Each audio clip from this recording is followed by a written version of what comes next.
আজ আমরা তিনজনে যাচ্ছি বাওয়াল করতে, আর যাচ্ছি একটা বিখ্যাত জায়গায়। কেন বিখ্যাত সেটা সবার শেষে বলবো। পেশেন্স বস, পেশেন্স। তো যথারীতি চলে এসেছি কপিল মুনির আশ্রম, আর ঢুকে চোখে পড়ে গেছে কাঁঠাল।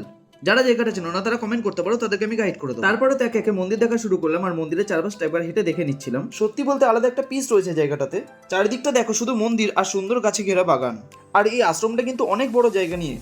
তারপরে আস্তে আস্তে আমরা গেট দিয়ে ভেতরে ঢুকলাম, আর দেখলাম মন্দিরের মধ্যে একজন নাম গান গাইছেন। তারপরে চলে গেছিলাম বাগানের দিকে। এখানে আম, কাঁঠাল, লিচু কি না ফল হয়। চারপাশটা জাস্ট দেখো কি সুন্দর লাগছে। আর ঘুরতে ঘুরতে চোখে পড়ে গেছে লিচু।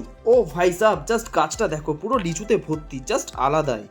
দুই একটা তো পেরে খাবোই, আর রীতিমতো দুটো চুরি করে লিচু পেরে নিয়েছি। লিচুগুলো তো মিষ্টি ছিল, আর কেন জানি না চুরির ফল একটু বেশি মিষ্টি হয়। ও ভাই, ফুলটা জাস্ট দেখো কি দেখতে। কেউ এই ফুলের নাম জেনে থাকলে অবশ্যই কমেন্ট করে জানাও। তারপরে তো চলে গেছিলাম আমরা পুকুর পাড়ে মাছ দেখতে। এখানে কিন্তু ছোট বড় অনেক মাছ আছে। ওই দেখো রুই মাছ দেখা যাচ্ছে। এবারে বলে এই জায়গাটা কেন বিখ্যাত। সবাই বলে এখানে গার্লফ্রেন্ড বয়ফ্রেন্ড ঘুরতে আসলে নাকি ব্রেকআপ হয়ে যায়। তাই আমরা বন্ধুরা মিলে এসেছিলাম, কোন রকম চালাকি আমাদের সাথে চলবে।